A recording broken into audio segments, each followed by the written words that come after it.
Bismillahirrahmanirrahim.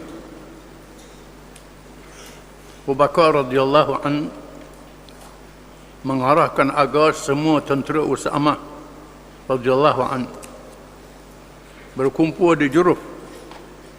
Setelah mereka berkumpul, maka Khalifah Abu Bakar radhiyallahu an menyampaikan ucapannya yang dimulakan dengan pujian terhadap Allah Subhanahu wa taala. Khalifah menegaskan antaranya, ayuhan nas, innama ana mithlukum wa inni la ara la'allakum satukallifunani ma kana Rasulullah sallallahu alaihi wasallam yutiq, inna Allah astafa Muhammadan 'ala al-alamin wa 'asamahu min al-afat. Wahai kamu sekalian semua, sesungguhnya aku seperti kalian kamu, seperti kamu semua. Sebenarnya aku sama sahaja seperti kalian semua, seperti kamu semua. Aku tidak tahu sama ada kalian kamu semua membebankan ke atasku apa yang hanya mampu dilaksanakan oleh Rasulullah SAW. Sesungguhnya Allah telah memilih Nabi Muhammad SAW menjadi Rasul untuk sekalian alam, dan Allah memelihara daripada melakukan sebarang kesalahan. Ini ucapan tentera Usamah. Bila dia hantar, dia menyampaikan ucapan. Aku ni bukan macam Nabi. Nabi Allah Ta'ala pelihara daripada dosa. Aku ada kesalahan. Wa innama ana muttabi' wa lastu bimubtadi'. Fa in istaqamtu fatabi'uni wa in zightu faqawwimuni. Dan sesungguhnya aku hanyalah mengikut agama yang telah disampaikan, bukannya mencipta ajaran yang lain. Sekiranya kamu sudah mendapati aku berada di tempat yang betul, maka ikutilah aku. Sekiranya kamu mendapati aku terpesong, maka perbetulkanlah diriku. Aku ada kelemahan. Kalau aku betul, ikut. Kalau aku salah, kena beritahu salah, perbetulkan, kata Abu Bakar. Kemudian Abu Bakar radhiyallahu melepaskan tentera dalam keadaan berjalan kaki. Maka Usamah radhiyallahu pula menunggang binatang tunggangan. Usamah radhiyallahu berkata, ya Khalifah Rasulullah, la tarkabanna aw la anzilanna. Wahai Khalifah Rasulullah, tungganglah kenderaan ini atau aku akan turun berjalan kaki. Di mana Usamah menunggang sebagai seorang pengelima, mungkin menunggang kuda, maka jalan kaki bawah. Lalu Usamah dengan tawaduk berkata, wahai Khalifah Rasulullah, naik kuda biar saya berjalan kaki. Saya jalan kaki, saya turun. Abu Bakar menjawab, wallahi la nazalta wa la arkab wa ma alai an ughabbira qadamayya sa'atan fi sabilillah fa inna lil ghazi bi kulli khutwatin yakhtuha 700 hasanah tuktabu lahu wa 700 darajatin turfa'u lahu wa 700 sayyi'atin tumha anhu. Kata Abu Bakar, demi Allah, janganlah kamu turun, dan sungguh aku tidak akan menaiki tunggangan ini. Aku ingin ada waktunya mengotorkan kedua-dua kakiku dalam berjihad pada jalan Allah. Maka sesungguhnya Allah menggandakan pahala kepada orang-orang yang berjihad dengan setiap satu langkahnya berupa 700 kebajikan, diangkat 700 darjat, dan dihilangkan 700 dosa kesalahan. Aku tak turun kerana aku nak dapat kelebihan jihad. Jalan kaki, kata Abu Bakar, mundur atas kenderaan. Kerana Allah Ta'ala beri kelebihan orang yang mengotorkan dua kakinya walaupun satu saat kerana perjuangan menegakkan Islam. Tiap-tiap langkah 700 kebajikan diberi oleh Allah Ta'ala, dan 700 derajat diangkat kemuliaannya, dan 700 dosa dimahfuzkan oleh Allah. Disebut dalam Quran, di mana Allah Ta'ala beri kelebihan. Fadlullah al-mujahidina 'ala al-qa'idina darajah.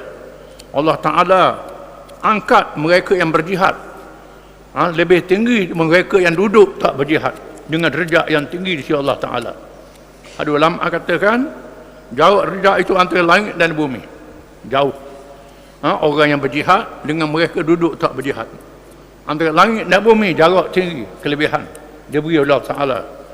Disebut dalam hadis yang lain, la yatami'u ghubarun fi sabilillah wa ainun bakat min khasyatillah. Tak disentuh api neraka debu yang ada berjasad orang yang berjihad berjalan Allah, dan orang yang menangis kerana takut kerana Allah. Dia sebut debu yang berjihad dulu, baru menangis berzikir. Kelebihan jihad sangat tinggi di sisi Allah Ta'ala. Mengikut Ibn Athir Al-Kamil fi Tarikh, Sayyidina Abu Bakar berkata, in ra'aita an tu'inani bi Umar faf'al fa'adinalah. Kata Abu Bakar, aku menginginkan agar Umar dapat tinggal di Madinah untuk membantuku. Apakah kamu mengizinkannya? Lalu Usamah mengizinkannya. Abu Bakar kata, aku minta Umar tak pergi dengan pasukan ini. Umar jadi pembantu aku, tinggal di Madinah, penolong aku, tak pergi berperang. Lalu Usamah mengizinkan. Oleh itu Usamah radhiyallahu an mengizinkan agar Umar tidak turut serta dalam operasi ketenteraan bagi membantu khalifah menguruskan negara Madinah. Seterusnya Khalifah Abu Bakar, dia Allah menyampaikan arahannya kepada pasukan tentera yang akan berangkat, sampaikan arahan. Ayuhan nas, qifu usikum ba'ashrin fahfazuha anni la takhunu wa la taghullu wa la taghdiru wa la tumassilu. Wahai kamu semua, wahai manusia, berhentilah kalian semua. Aku ingin menyampaikan 10 pesanan kepada kamu semua. Maka peliharalah, ingatlah semuanya baik-baik. Iaitu janganlah sekali-kali kalian mengkhianati perjanjian yang dimeteraikan. Janganlah kalian melampaui batas. Janganlah menipu dan janganlah mengelar musuh kalian. Bila berperang, aku pesan kepada kamu, bila ada perjanjian dengan musuh, jangan khianat perjanjian itu. Wajib orang Islam kena jaga perjanjian dengan musuh. Yang kedua, jangan melampau. Melampaui batas tidak boleh sekali-kali. Dan jangan mengelar musuh. Antara melampaunya keluar musuh. Musuh dah dibunuh, keluar pula, cicang pula. Tidak. Bila dia mati, habis. Ini ada Islam dalam peperangan. Tak boleh, kita tak boleh ikut cara orang. Bila kawan tu nak mati, cicang pula, keluar pula. Tak boleh. Tak boleh melampau. Tuhan kata, wala ta'tadu aqatilu fi sabilillahi yaqatilunakum wala ta'tadu innallaha la yuhibbul mu'tadin. Perangilah orang yang memerangi kamu perjalanan Allah. Jangan kamu melampaui batas. Sesungguhnya Allah tidak menyukai orang yang melampaui batas. Antara melampaui batas itu adalah cicang, musuh yang sudah mati. Wala taqtulu tiflan saghiran wala shaykhan kabiran wala imra'atan wala tutlifu nakhlan wala tahriquhu wala taqta'u sajaratan musmirah. Dan janganlah kalian membunuh kanak-kanak, bunuh budak-budak tidak boleh dalam peperangan. Dan orang-orang tua tak boleh. Kaum wanita, perempuan yang tak terlibat dengan peperangan, kecuali orang puan jadi tentera, itu lain cerita. Janganlah kalian menebang pohon kurma, tebang pohon kurma pokok, tidak boleh. Jangan, kecuali pokok yang menghalang operasi tentera. Tak apa. Nak masuk kata kebal ada pokok, buang, itu tak ada salah. Kalau tak ada halangan apa, pokok yang buah kebun orang jangan kacau. Jangan pula membakarnya, dan jangan pula kalian menebang pohon yang sedang berbuah. Jangan. Ini pesan Abu Bakar kepada tentera Islam. Wala tadbahu syatan wala baqaratan wala ba'iran illa lima'kalatin wa sawfa tamurruna bi aqwamin qad farraghu anfusahum bis sawami' fad'uhum wa ma farraghu anfusahum lahu. Janganlah kalian menyembelih binatang ternakan seperti kambing, lembu, dan unta kecuali untuk keperluan makanan. Kalian akan menemui suatu kaum yang menghabiskan masa beribadat dalam gereja-gereja atau rumah-rumah ibadat agama mereka. Maka biarkanlah mereka melakukan apa yang dilakukan itu. Janganlah mengganggu mereka itu. Jangan sembelih binatang orang untuk makanan, kecuali kerana darurat, tak cukup bekalan. Jangan sembelih binatang peternakan dia, kambing dia, lembu dia, unta dia. Dan jangan ganggu padri-padri sami-sami yang duduk di rumah ibadat. Dia ni tak cara. Padri-padri ni duduk dalam gereja. Jangan ganggu mereka ni, biarkan begitu. Lawan tentera yang berperang saja. Wa sawfa taqdamuna ala qaumin qad fahasu awsat ru'usihim wa taraku hawlaha mithla al-asaib fakhfiquhum bis-sayfi khabqan in dafa'u bismillah. Dan kamu sekalian juga akan mendatangi suatu kaum yang memiliki potongan rambut yang dipotong bahagian tengah kepalanya dan membiarkan rambut di sekitarnya. Maka lakukanlah serbuan terhadap mereka dan tundukkanlah mereka dengan pedang. Berangkatlah kalian semua dengan menyebut nama Allah. Kamu akan bertemu dengan pasukan musuh yang cukup kepala di tengah, mungkin sebagai simbol. Ini tentera yang berperang. Kalau bertemu dengan puak ni, tentang mereka habis-habisan. Tundukkan mereka dengan pedang.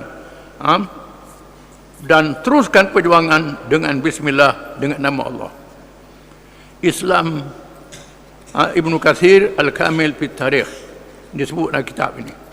Islam telah mendahului perjanjian Geneva dan piagam pertubuhan antarabangsa dalam perisytiharan undang-undang antarabangsa. Undang-undang tersebut ditetapkan bagi mengawasi peperangan yang tidak mungkin dapat dihalang dengan syarat tidak melampaui batas kemanusiaan. Ini ada Islam dalam peperangan, tidak boleh melampau. Tak boleh bunuh orang tua, tak boleh bunuh kanak-kanak, tak boleh bunuh padri-padri, sami-sami yang tak terlibat dengan peperangan, tak boleh bunuh orang awam, orang yang berniaga, tak boleh musnahkan sumber-sumber makanan orang awam, tidak boleh. Ini adab Islam dalam peperangan. Ini semua ada dalam perjanjian Geneva, piagam Geneva, perubahan antarabangsa ada, tapi tak ikut. Tak ikut. Amerika, British, Perancis, sama je kuasa-kuasa besar dunia. Rusia, China, bila berperang tak ikut perjanjian Geneva, tak peduli. Dengan sebab itu Islam mengharamkan senjata nuklear. Iran melalui Ayatullah mengisytiharkan tak boleh guna senjata nuklear dalam peperangan, kerana senjata nuklear ni membunuh siapa saja, membunuh orang perempuan, kanak-kanak, membunuh mereka yang tak terlibat dengan peperangan. Tidak boleh dalam Islam. Jadi mereka guna senjata kuman, guna senjata racun, itu semua salah. Jadi guna undang antarabangsa salah. Undang-undang Islam, syariat Islam lagi salah. Cuma orang Islamnya kalau buat juga berdosa, orang kafir tak boleh berdosa. Dengan sebab itulah kita pernah baca dalam dahulunya, bila pada tentera Islam dipimpin oleh Khalid bin Walid radhiyallahu anhu telah membunuh tawanan, membinasakan harta musuh, lalu Nabi suruh Sayyidina Ali pergi ganti, bayar pampasan. Bayar pampasan pada keluarga dia, pada puak dia, kerana kesilapan tentera Islam. Bayar ganti rugi. Dan diganti termasuklah bekah minum, bekah air minum anjing, diganti. Nabi suruh ganti. Kerana binasakan benda-benda yang tak patut. Ini diajar oleh Islam. Jadi Islam kita ni ada adat dalam peperangan. Arahan Abu Bakar ada agar menunaikan segala perintah Allah dalam Quran. Firman Allah Ta'ala, wa qatilu fi sabilillahi alladhina yuqatilunakum wa la ta'tadu innallaha la yuhibbul mu'tadin. Surah Al-Baqarah ayat 190. Maksudnya, dan perangilah kerana menegakkan dan mempertahankan agama Allah akan orang-orang yang memerangi kamu sekalian, dan janganlah kamu sekalian melampaui batas, kerana sesungguhnya Allah tidak suka pada orang-orang yang melampaui batas. Ini ayat Quran. mengarahkan orang Islam bila perang tidak boleh melampaui batas. Ayat di atas ditafsirkan oleh hadis-hadis Rasulullah SAW. Di antara sabda baginda SAW, ughzu bismillah fi sabilillah qatilu man kafara billah ughzu wala taghullu wala taghdiru wala tumassilu wala taqtulu walida. Ini pesan Nabi pada tentera Islam. Berperanglah pada jalan Allah bagi menegakkan agamanya, atas namanya. Perangilah sesiapa yang kufur melawan Allah. Perangilah, tetapi janganlah melampaui batas, dan janganlah mengkhianati, janganlah mengelar leher musuh untuk menyeksa walaupun sudah dibunuh, dan janganlah membunuh kanak-kanak. Ini pesan Nabi.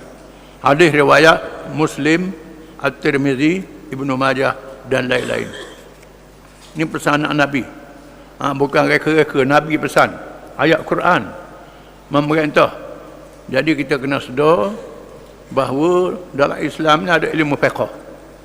Sembahyang ada fiqh dia, puasa ada fiqh dia, haji ada fiqh dia, zakat ada fiqh dia, berjihad pun ada fiqh dia. Jihad ada fiqh dia. Jual beli ada fiqh dia. Bercocok tanam pun ada fiqh dia. Semua dibahas dalam kitab fiqh. Kena mengaji. Kalau kita pergi Mekah dah mengaji fiqh haji, bercelarulah. Ibadah haji tak betul. Kalau kita berjihad tak mengaji fiqh jihad, boleh dosa. Bukan boleh pahala. Nak pahala berjihad, tak boleh dosa. Jadi ada fiqh dia. Semua hukum-hukum Islam ni ada fiqh disebut dalam Quran. Sabda Rasulullah SAW lagi, inna qawman kanu ahla dha'fin wa maskanah qatalahum ahlu tajabburin wa ada'in fazharallahu ahla dha'fi alaihim fa'amadu ila aduwihim fasta'amaluhum wa sallatuhum fa'asqatullah alaihim ila yaumi yalqawnah. Sesungguhnya pernah ada satu kelompok manusia yang lemah, lagi dipandang hina. Mereka diperangi oleh golongan yang zalim dan suka bermusuhan. Kemudian Allah memenangkan orang-orang yang lemah itu ke atas mereka yang zalim. Sesudah itu orang-orang yang lemah berteman dengan musuh mereka dan memberikan kedudukan serta kekuasaan ke atas diri mereka. Maka Allah memurkai kaum itu pada hari pertemuan dengannya, hari kiamat. Menunjukkan Islam berjaya menarik rakyat yang dizalimi dalam sejarahnya. Islam berjaya menarik rakyat, menarik orang bukan Islam tunduk pada keadaan Islam. Bila orang Islam masuk mana-mana negeri, orang terima sebagai penyelamat. Kerana biasanya negeri itu dia zalimi, pemerintah dia zalim, pemerintah dia jahat. Bila orang Islam masuk, orang Islam adil, orang Islam buat baik, menolong mereka yang lemah, menyebabkan pemerintah Islam dia terima bukan sebagai penjajah tetapi sebagai penyelamat. Dengan sebab itulah kita lihat mana-mana negeri yang dilalui oleh Islam, contohnya Mesir daripada Palestin, Syria sampai ke Iran, Asia Tengah, sampai ke Mesir, Sudan, habis negeri utara Afrika. Bila Islam lalu, rakyat ada terima orang Islam. Bukan saja terima, masuk Islam ramai-ramai. Ranak agama lain. Kerana apa? Kerana Islam ni adil. Islam ni baik. Islam tak macam pemerintah dia. Ini beza Islam dengan bukan Islam. Islam masuk ke negeri orang untuk menyelamat daripada kezaliman, bukan untuk menjajah, bukan untuk menakluk. Lain dengan orang Eropah, orang putih bila mari negeri orang, dia jajah, dia takluk, dia perhambakan rakyat, dia rampas harta. Islam tidak.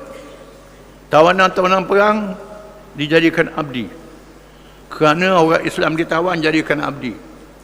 Tetapi Islam mewajibkan layang pada abdi ini macam layang anak bini. Sama. Tak boleh zalim sekali-kali. Dan kalau buat kesalahan kena mendekakan hamba abdi. Kalau silap kena merdeka hamba abdi. Digalakkan merdeka hamba abdi. Rakyat biasa tak diabdikan.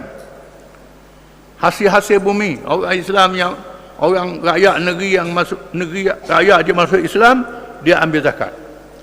Ya, rakyat tak masuk Islam, dia ambil jizyah, dia ambil kharak dan usyur, dia ambil cukainya. Cukainya berpatutan, tidak menekan, tidak menindas. Kekayaan negeri sebahagiannya dibelanjakan untuk rakyat tempatan dulu. Bukan aku habis, penjajah aku habis balik. Tinggal kerok je kepada penduduk. Orang Islam tidak. Dan sebab itulah bila Islam masuk, orang terima sebagai penyelamat. Ini hebatnya Islam.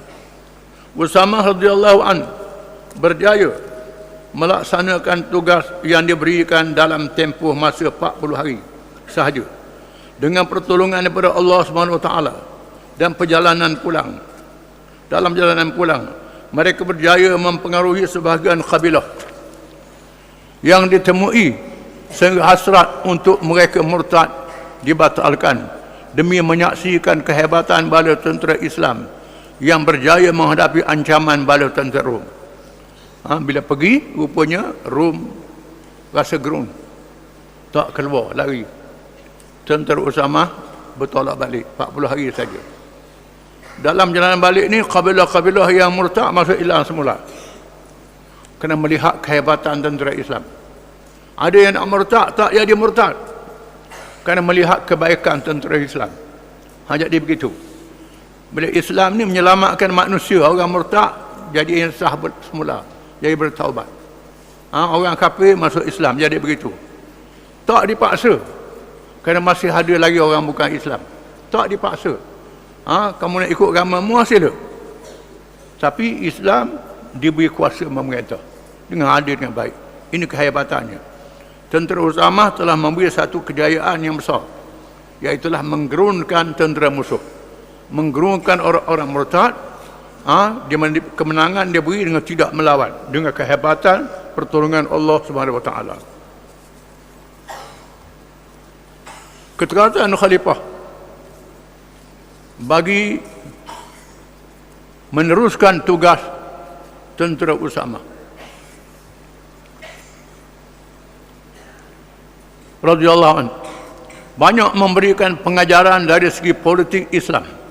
Antaranya, yang pertama, keteguhan diri dalam mematuhi perintah Allah SWT dan Rasulullah SAW walaupun dalam keadaan bahaya. Menunjukkan ketaatan rakyat, ketaatan para sahabat pada arahan Khalifah Abu Bakar. Walaupun mereka tak setuju, mereka taat. Mereka terima walaupun mereka tak setuju. Tak setuju Usamah jadi panglima, muda sangat. Tapi kerana Abu Bakar suruh, mereka terima. Tunduk di bawah perintah Usamah bin Zaid radhiyallahu anhu. Kita ni tak setuju dengan calon, tak kerja pilihan raya.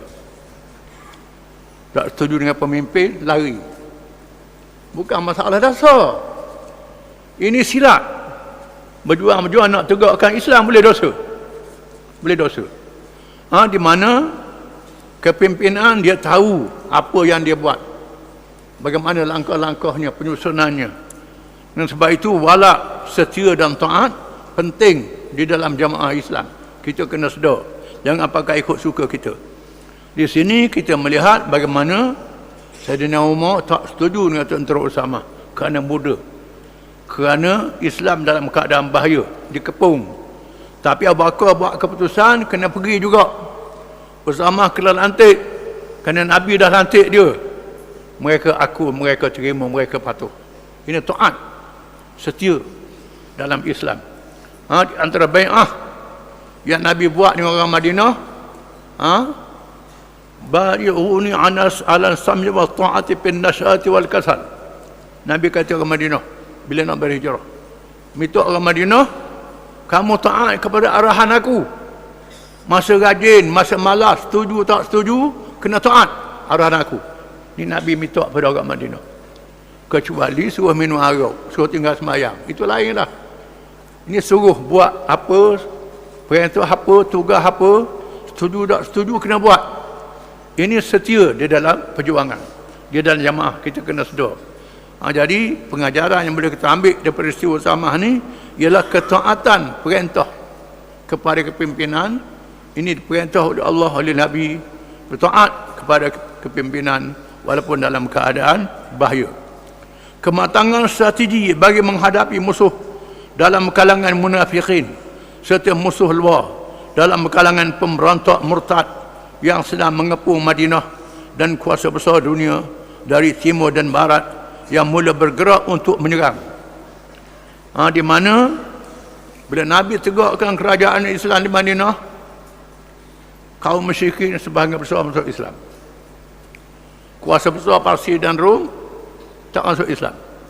Mereka kumpul bala tentera untuk lawan Islam. Bila dengar Nabi wafat, kabilah-kabilah Arab yang Islam dah jadi murtad. Jadi murtad, berlaku. Sudahlah kabilah murtad, ada kuasa besar Parsi dan Rom. Bila Abu Bakar mengarahkan tentera Usamah keluar, ini menakutkan mereka, menggerunkan mereka, menunjukkan kekuatan para Islam. Walaupun dalam keadaan dikepung oleh musuh segenap penjuru, masih ada kekuatan. Ini perang psikologi kita sebut minggu lepas. 3. Ketangkasan dalam bertindak untuk meneruskan tugas tentera Usamah radhiyallahu anhu ialah perang salaf yang benar-benar dirasai semua musuh bahawa Islam terlalu kuat. Hal yang demikian juga menggerunkan musuh untuk bertindak pantas, dan ini memberikan peluang dari sudut masa bagi pihak Islam membuat persediaan yang lebih rapi untuk menyusun langkah berkesan dalam menghadapi semua musuh. Tindakan tersebut sangat penting bagi meneruskan risalah dakwah Islam yang berterusan kepada seluruh manusia di seluruh pelosok dunia. Ini termasuklah melindungi Islam daripada segala halangan dan ancaman. Tindakan Abu Bakar bila mengejutkan musuh-musuh, musuh tak jadi nak serang mengejut. Mereka dalam keadaan tegaman. Ini beri peluang pada Abu Bakar dan sahabat-sahabat menyusun bala tentera Islam. Bagaimana nak menghadapi mereka satu demi satu. Di tubuh pasukan-pasukan. Dilantik penglima tasbih Khalid bin Walid radhiyallahu anhu. Kemudian pasukan-pasukan ditugaskan untuk ke timur, untuk ke barat, untuk ke utara, untuk ke selatan. Pasukan-pasukan mengikut kabilah-kabilah yang murtad. Serang satu demi satu. Yang keempat, penentangan juga hendaklah dilakukan terhadap musuh yang didapati bersedia untuk menyerang walaupun mereka belum lagi menceroboh. Kemudian tindakan diambil terhadap bukan sahaja musuh yang telah menyerang, termasuk musuh yang bersedia untuk menyerang. Dia tak serang lagi, menunjukkan persediaan untuk menyerang kita. Serang dulu. Cenderung pantah Bakar radhiyallahu anhu. Iaitulah suruh tentera Usamah keluar kerana Rom bersedia untuk menyerang Islam. Tak serang lagi, serang dia dulu. Belum dia serang, kita serang dia dulu. Semua itu terpulang kepada kepimpinan negara untuk menentukan langkah yang wajar dia ambil. Wajib bagi umat mengikut arahan pemimpin, kerana pemimpin sahaja yang mempunyai kemampuan untuk menentukan keputusan. Dalam hal ini kena ikut arahan pemimpin. Musuh dak serang kita lagi, apa gaduh-gaduh ni? Dak, Abu Bakar arah pergi serang. Mereka ikut arahan, tak berani. Arahan diikut, arahan dipatuhi. Kita dak, kalau kita dak setuju tak lagi tak lagi. Ni dak setuju tak setuju pun kena pergi. Ini ialah arahan. Bila arah pergi, kena pergi. Setuju tak setuju pun. Walaupun menghadapi musuh di medan peperangan, akhlak yang mulia wajib diamalkan. Wallahu a'lam.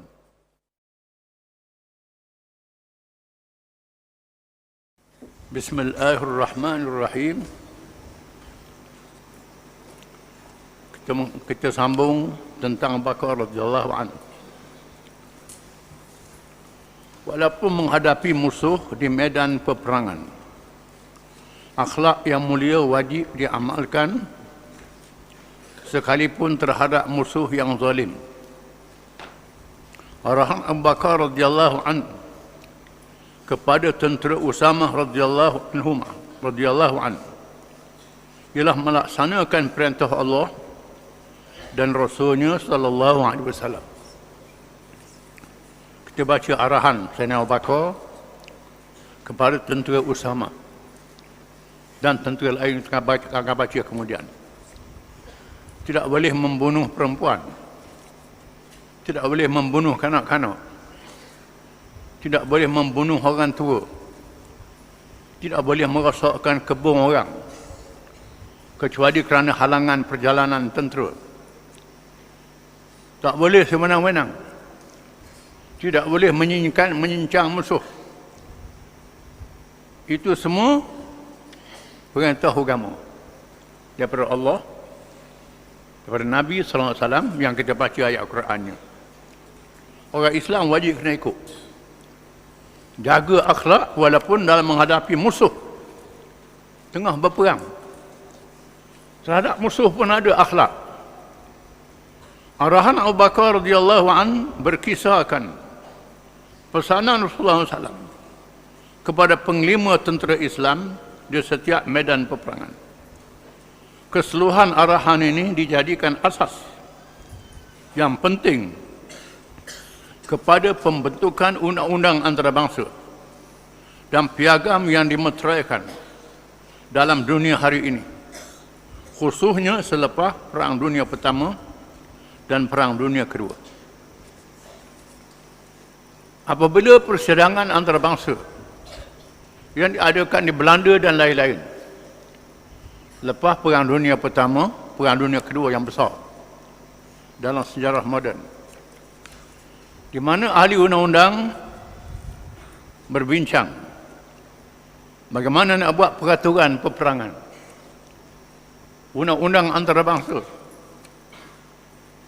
bagaimana nak jaga batas peperangan supaya tidak melampau. Mereka tak bertemu jalan, melainkan mereka merujuk pada Al-Quranul Karim. Mereka merujuk pada kitab-kitab fiqh Islam, walaupun mereka tak mengaku Islam itu betul.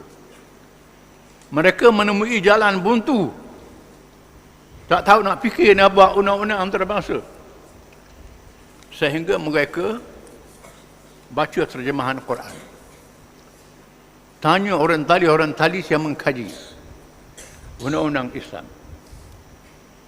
menunjukkan orang-orang Eropah lemah nak fikir, nak buat undang-undang. Akhirnya mereka terima apa yang ada dalam Quran, ada dalam hadis Nabi SAW. Ada pun orang tempat kita bercakap nak ikut orang putih serba-serbi, ni tak tahu color, bangga sangat dengan orang putih, lupa pada agama sendiri. Ini kerana tak baca sejarah undang-undang. Mereka tak baca sejarah bagaimana nak menggubal undang-undang antarabangsa. Ini menunjukkan Islam mendahului peraturan ciptaan manusia yang telah parah dan menjadi mangsa dalam banyak peperangan yang tidak mungkin dapat dihapuskan. Umat Islam melaksanakan hukum ini berlandaskan iman dan akhlak yang berkait dengan perhitungan dosa dan pahala. Di mana orang kafir walaupun dia buat undang-undang, dia langgar undang-undang, dia tak ada dosa pahala. Sebab itu bila berperang dia tak beralih, dia bom. Kalau seorang awam guna senjata beracun, senjata kimia, senjata atom dalam Perang Dunia Kedua di Hiroshima dan Nagasaki, Jepun. Digunakan bom atom mengorbankan ratus ribu manusia, ratus ribu mati dengan bom atom. Tak ke orang tua, budak-budak, orang uzur, orang apa, habis satu bandar dimusnahkan. Ini orang kafir. Belah Jerman sama je. Kita orang Islam tak boleh begitu. Kalau kita buat begitu, kita berdosa walaupun tak ada orang kafir. Kerana firman Allah Taala, وَقَاتِلُوا فِي سَبِيلِ اللَّهِ الَّذِينَ يُقَاتِلُونَكُمْ وَلَا تَعْتَدُوا إِنَّ اللَّهَ لَا يُحِبُّ الْمُعْتَدِينَ. Surah Al-Baqarah. Perangilah pada jalan Allah akan orang-orang yang memerangi kamu, dan jangan kamu melampaui batas. Sesungguhnya Allah tidak kasih kepada mereka yang melampaui batas. Ini ayat Quran. Dan sebab itulah Nabi huraikan ayat ini. Tak boleh bunuh orang ini, tak boleh bunuh orang ini, tak boleh bunuh orang ini dalam peperangan. Tawanan-tawanan dilayan dengan baik. Kita dah baca minggu lepas bagaimana bila Khalid bin Al-Walid radhiyallahu anhu dalam peristiwa Bani Juzaimah membunuh tawanan-tawanan perang. Bila dah menyerah diri, tak boleh bunuh lagi, kecuali dibicarakan di mahkamah. Ada jenayah yang besar, bukan bawa buat begitu. Khalid bin Walid suruh bunuh tawanan. Lalu dia cerita pada Nabi SAW. Nabi mengadu kepada Allah. Nabi kata, aku tak kena mengena apa yang Khalid buat ini. Lalu Nabi mengarahkan Sayyidina Ali pergi ke kampung Bani Zaimah membayar pampasan kepada mangsa-mangsa yang dibunuh itu, pada keluarga dia. Ganti barang-barang yang dimusnahkan, termasuk bekal air minuman anjing, diganti juga. Sebab begitu sekali. Ini kita beza dengan orang kafir. Dan kita tak dibenarkan menggunakan senjata nuklear membunuh orang awam. Tapi orang kafir dia tak percaya. Dia ingat kita macam dia juga. Peristiwa yang terbaru ialah tentang nuklear Iran, di mana Ayatullah dia memberi fatwa tidak boleh menggunakan senjata nuklear. Nuklear boleh digunakan untuk keamanan, untuk elektrik, untuk jentera ganti minyak, untuk perubatan, macam-macam, untuk pertanian. Nuklear untuk peperangan dia tak benar. Ulama-ulama dia bagi fatwa tak benar. Tapi Israel buat senjata nuklear, Amerika buat senjata nuklear, China, Rusia buat senjata nuklear. Buat.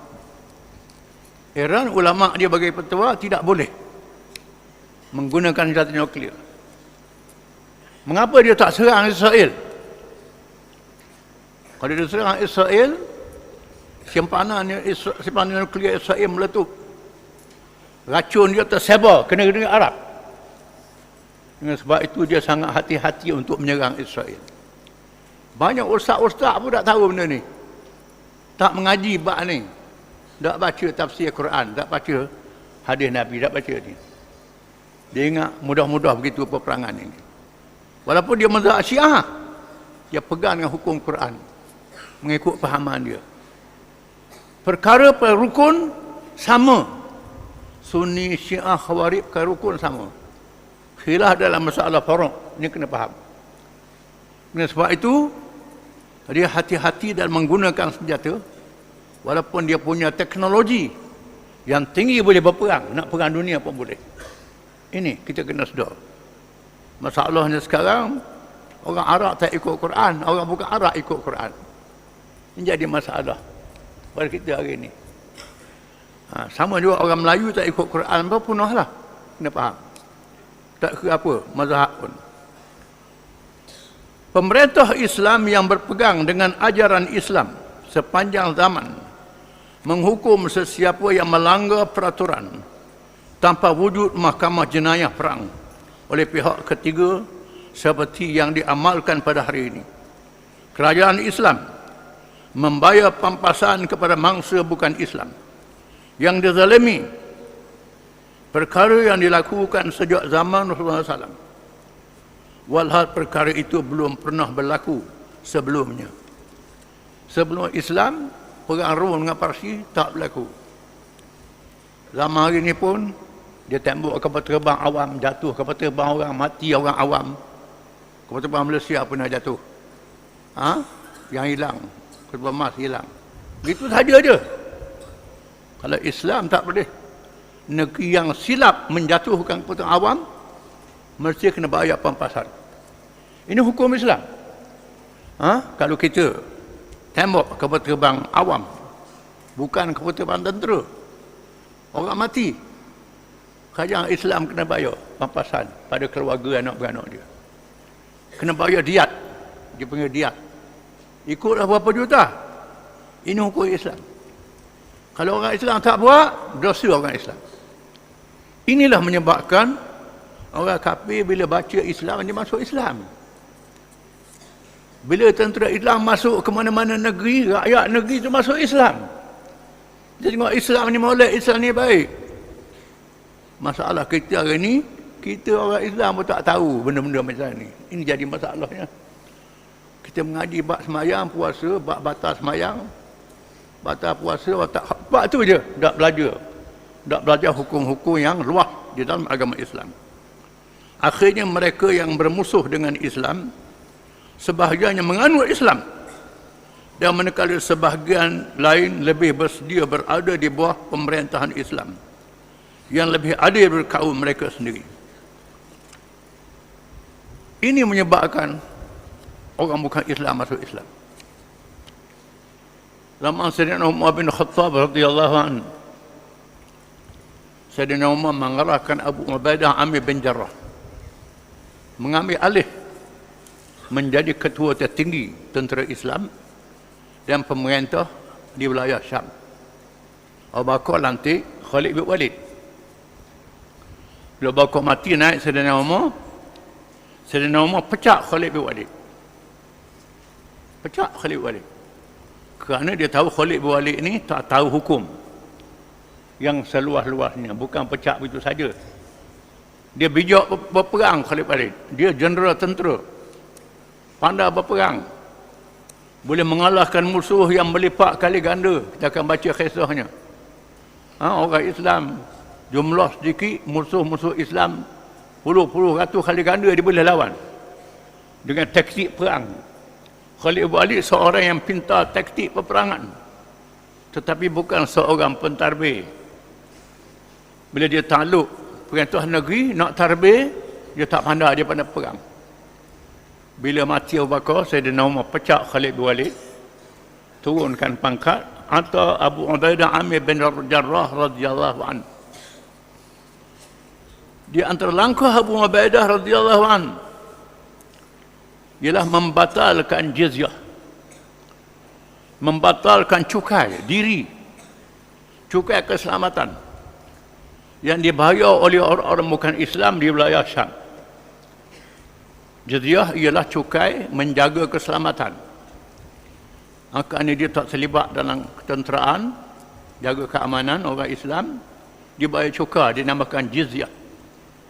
Jizyah daripada jaza. Jizyah. Kita Jawi terjemah cukai kepala. Itu terjemahan tak betul. Salah terjemahan. Betul lah ke kepala, ke jumlah orang.